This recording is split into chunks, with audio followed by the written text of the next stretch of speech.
Hey guys, Tiago here from Mineset. Back to you to talk about money with Matt. If you want to introduce yourself, Matt. Cheers, Tiago. Great to be back here again. Thanks a lot. Matt Hern, I'm a money coach. I'm absolutely passionate about helping people afford to pursue a life that they really love and what really lights them up.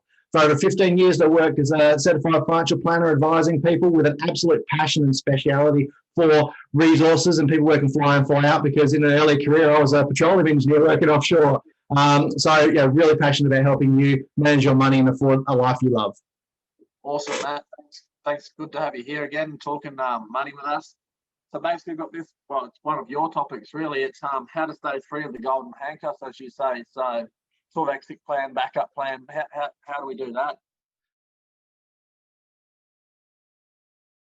It stems from my first swing offshore as a graduate, going onto a drilling rig in the Timor Sea, and I was looking forward to it, but got an absolute, you could say, metaphorical slap in the face, because I was met by a bunch of miserable blokes who didn't want to be out there anymore. I've been doing it for years. And when I delved into it, they would tell me that I couldn't afford to quit.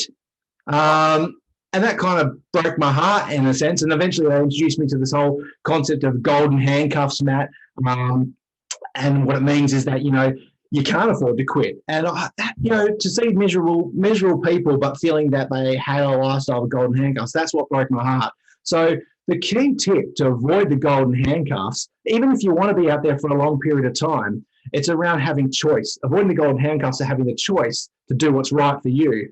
And the key tip is to live off of what you would earn locally to home. So live off of a local wage. That's the key fundamental principle of it is, yes, you might be earning 150 grand, but if locally you'd earn 100 grand, base the way you work off of 100 grand. Now, there's a couple of really good reasons for that. And one is, that means that if you need to, for your mental health or your relationship health or for any other reason, you want to quit fly in, fly out or working remotely, even if whether it's residential or FIFO, you can. It's not going to be a really big deal. And I know also that one of the research says this, but also anecdotal chatting to people says, the job insecurity and resources, it's such a cyclical industry, right? Totally cyclical. That can weigh on people's minds. But if you know that, hey, I've budgeted and planned that I can live off of a local wage, the job insecurity starts to pale into significance, because if you do lose your job, then I can get a job back home and I'll be all right, mate. That's another really, really good reason to do it. But the third reason that's bloody good idea to live off of a local wage is that the amount that you are then earning above a local wage, I call that, so think of having a base wage being your local wage and the rest above that when you're working remotely as your bonus. What you do then is you use that bonus to accelerate all the goals that you had for why you started working fly in, fly out in the first place. Maybe it was to smash debt. Maybe it was to be able to afford to put the kids through private school. Maybe it was to, own your own house outright in 10, 15 years rather than the normal 30 years. Whatever that goal was, you get to smash that goal when you're living off a local wage and putting almost all of the amount above that into accelerating that goal. Yeah, I'm guessing the more you're saving, the more you want to save, because you can see those big chunks. Whereas if you're saving smaller amounts because you're spending so high, it's easier to spend that small savings than it is to spend a big savings, because you have that more commitment to that bigger chunk of money. That's how once I get, it's hard for me to save to about 5 grand, but once I get past the 5, it doesn't usually go back down unless it's for something big like a car or motorbike or something that I was saving for. Absolutely. Getting momentum and seeing momentum is a real motivator. Absolute motivator. That first 2 weeks of a new exercise program, bloody tough.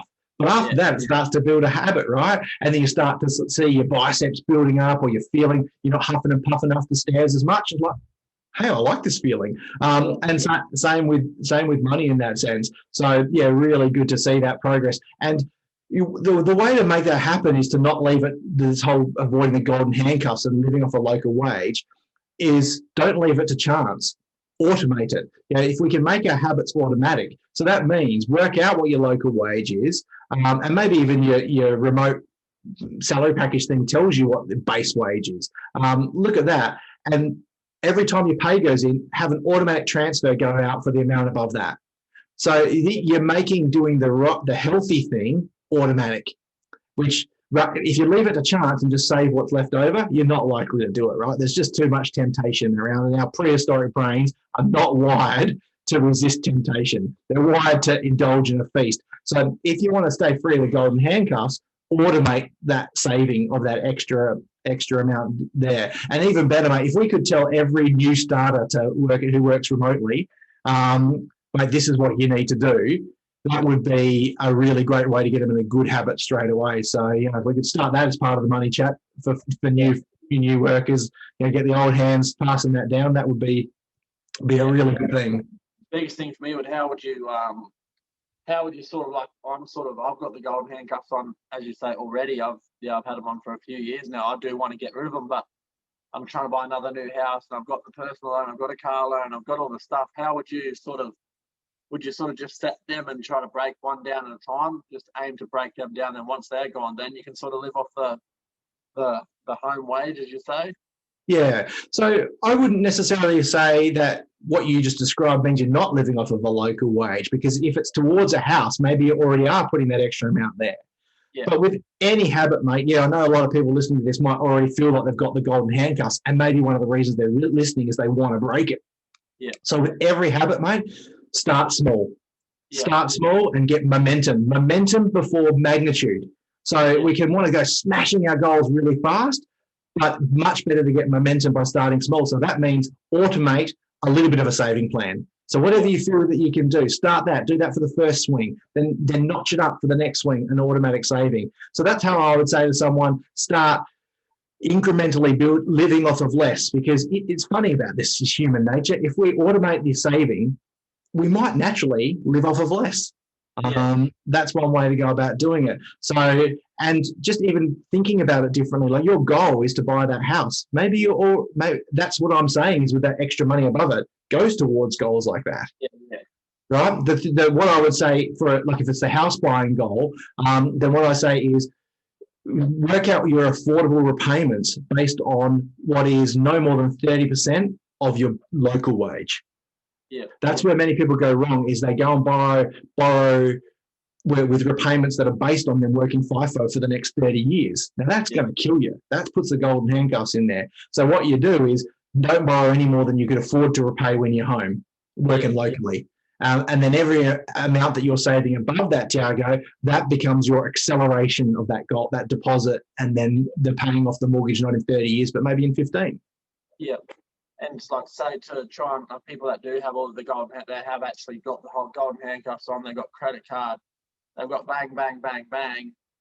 You don't try to get rid of all of them bills at once, like drip feeding all of them. Just start with the smallest debt first and just work your way up like that. Or how would you that debt one is a really interesting one, because for years as a financial planner, I would do what makes mathematical sense, which is you always pay off the highest interest rate debt first. But in recent years, and it was only in 2016, some behavioral science came out that said actually what works with our human brains is to not spread our repayments across multiple ones, like you just said, not to pay the highest interest rate one, but to start by getting momentum with the smallest balance. Yeah. So if you're starting out on that debt repayment journey, then you start with the smallest balance, put all your extra savings that you can do to smash that one, and then once you've got momentum, then maybe you start ordering them in the highest interest rate, because that's what's going to save you the most money and get you there faster. So get momentum first by concentrating in the smallest balance, and then go there first. But importantly, you've got to make sure that you don't keep adding to the debt.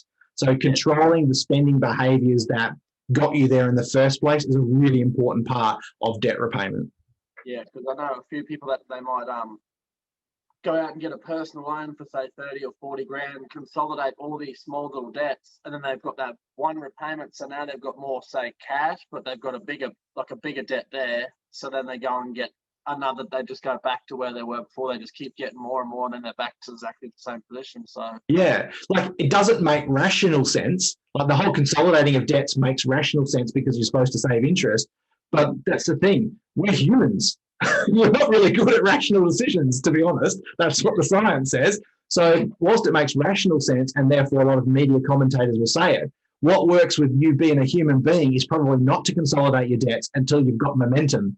of paying it off in that particular sense. Because once you consolidate it, it becomes this big goal. It almost seems unachievable in that sense. And the other problem with consolidating your debts is is like you said, like then they've lowered their repayment. That's the problem with it. No. The whole idea of consolidating your debts only works if you keep making repayments at the highest level that you were beforehand. Don't free up cash from it. Otherwise, you're just delaying how long it will take to pay off those debts. So that's a couple of things around consolidating debts. Theoretically, a good thing from a mathematic perspective, but not really great from a human perspective. Yeah, definitely, because you'll just leave it there and just let it take your money with the interest and all that sort of stuff. Yeah. Well, awesome. That's a huge one. That for me was pretty good as well, because I don't really have that much. Like, I do live with my means and all that sort of thing, but I do know a few people that they've done different ways where they've had the consolidated and then they've still gone out and got themselves back into the same problem, except they've got this one big one and a couple other ones and they can't afford to do any of them. Like, it's just, thanks for the chat again, Matt. It was awesome. It's always a delight. Thanks, Tiago, for the opportunity. Thanks, brother. Have a good one.